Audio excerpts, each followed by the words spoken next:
Shalom Bapak Ibu Saudara yang kasih dalam Tuhan Yesus Kristus. Selamat datang di Sabda bagi Anda bersama saya, Pastor Marcel Kanon. Dan benar-benar satu kehormatan bagi saya untuk bisa membagikan firman Tuhan. Ya, saya percaya kita semua menerima karunia yang tertentu.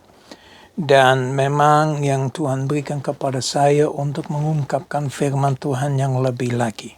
Bukan saya sempurna, bukan saya hebat dahsyat, saya cuma orang yang biasa saja.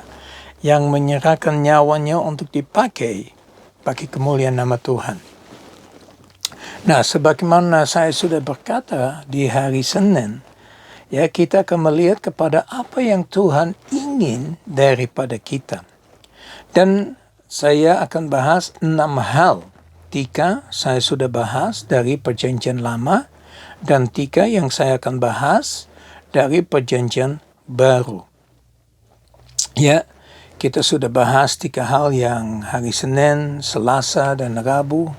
Ya, kita bicara tentang berlaku adil, mencintai kesetiaan, hidup dengan rendah hati. Ya. Nah, hari ini saya ingin kita buka firman Tuhan di 1 Tesalonika 5 ayat yang ke-16 sampai dengan ayat yang ke-18.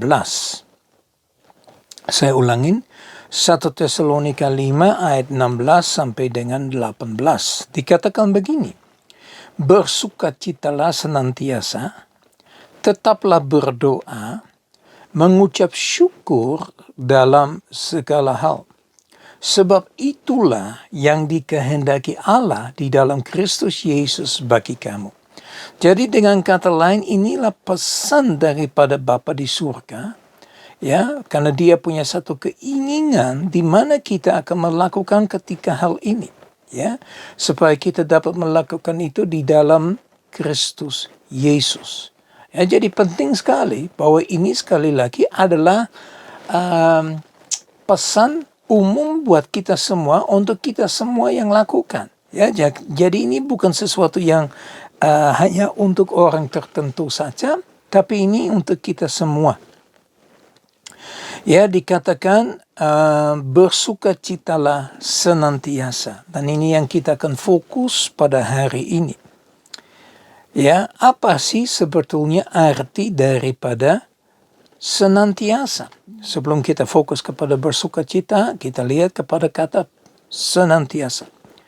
Menurut Kamus Besar Bahasa Indonesia, itu artinya selalu. Ya, selalu artinya setiap waktu, setiap saat, kapan saja.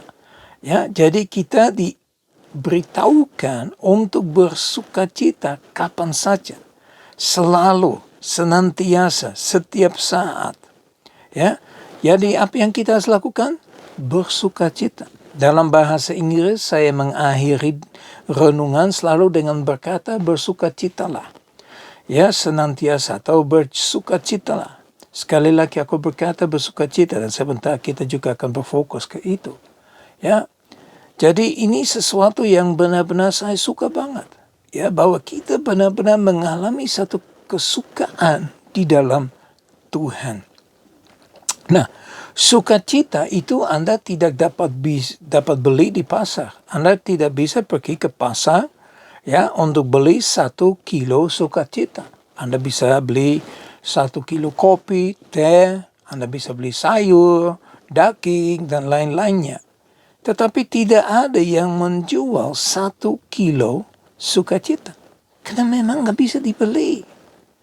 Ya, kita harus sadar bahwa sukacita adalah salah satu sikap, ya, daripada buah roh yang dicantumkan di dalam Galatia pasal yang ke-5 ayat yang ke-22 sampai dengan ayat yang ke-23. Ya, dikatakan buah roh ialah kasih, sukacita, damai sejahtera, dan seterusnya. Sukacita dicantumkan di dalam 9 sikap yang ditulis di dalam buah roh. Buah roh itu 1. Karena dikatakan buah roh ialah. Ya. Tapi salah satunya sikap adalah sukacita. Nah, Bapak Ibu Saudara yang kekasih dalam Tuhan Yesus Kristus, kalau sukacita adalah salah satu sikap dari buah roh, yaitu artinya kalau kita memiliki Roh Kudus, sukacita diberikan kepada kita. Ya, secara otomatis sukacita diberikan kepada kita karena kita memiliki roh. Dan sukacita adalah buah roh. Kita harus membangun atau mengembangkan yang nama sukacita dalam hidup kita.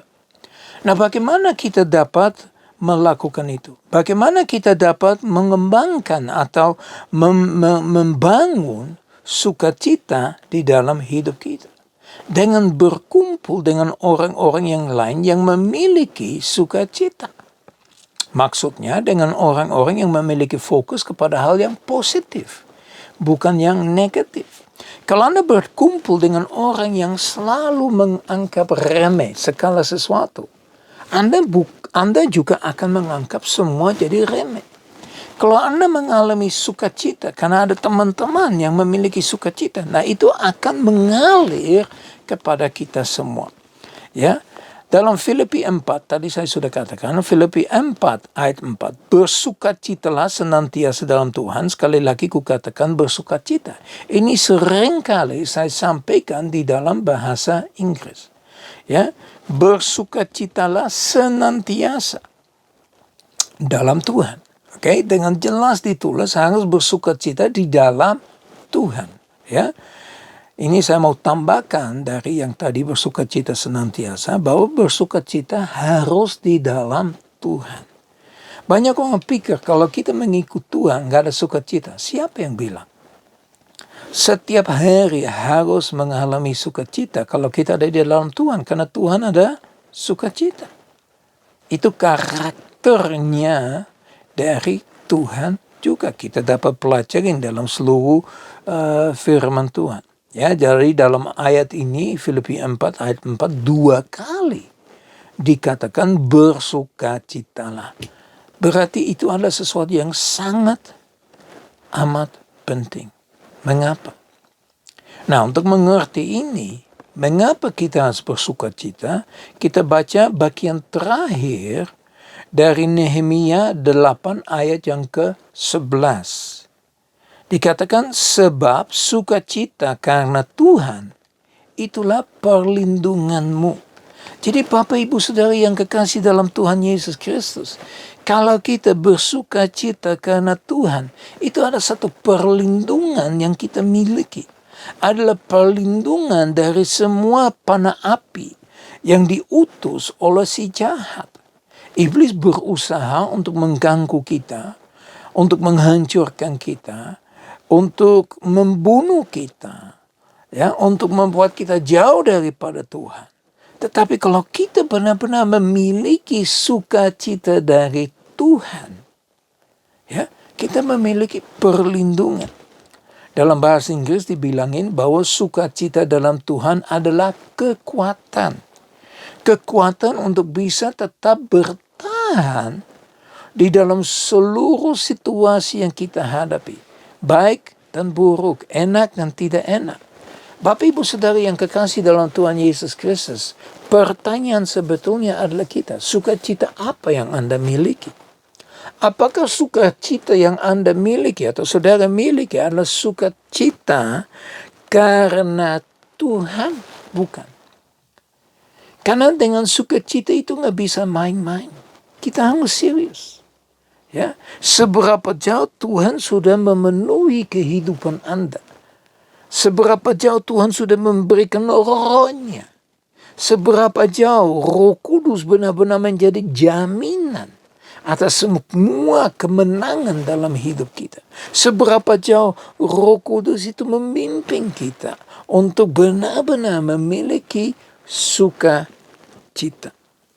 Ini sesuatu yang sungguh sangat amat penting. Mari kita berdoa. Bapa kami yang di surga, kami bersyukur dan memuliakan Engkau. Engkau sudah ungkapkan dalam firman Tuhan yang kami renungkan pada hari ini di 1 Tesalonika pasal yang 5, di mana dua kata yang menulis, bersukacitalah senantiasa. Tuhan, hamba berdoa supaya kami dapat menilai kembali sukacita yang kami miliki. Apakah sukacita yang kami miliki satu perasaan saja? Atau benar-benar sukacita karena Tuhan? Kita memiliki sukacita karena Tuhan ada di dalam diri kita melalui Roh Kudus. Untuk itu Bapa, bangkitkan sukacita di dalam setiap hati pribadi yang sudah dengar firman Tuhan pada hari ini. Yang sudah merenungkan apa yang Kau sudah sampaikan Tuhan. Terima kasih Bapa, kami percaya bahwa Engkau adalah sumber sukacita. Dan sukacita itu akan mengalir di dalam seluruh aspek kehidupan kita. Dalam nama Tuhan Yesus Kristus kami sudah berdoa. Haleluya. Amin. Ya Bapak Ibu Saudara yang kasih dalam Tuhan Yesus Kristus, saya berdoa. Kiranya berkat dari Allah Bapa kami yang di surga, kasih yang sempurna di dalam Yesus Kristus, persekutuan yang manis dengan Roh Kudus menyertai kita semua mulai saat ini sampai Maranatha Tuhan Yesus datang, sampai selama-lamanya. Mari kita katakan amin. Ya, Tuhan Yesus memberkati. Sampai ketemu besok di pelajaran berikut, kita semakin belajar apa yang dikehendaki Tuhan. Ya, Tuhan Yesus berkati. Shalom.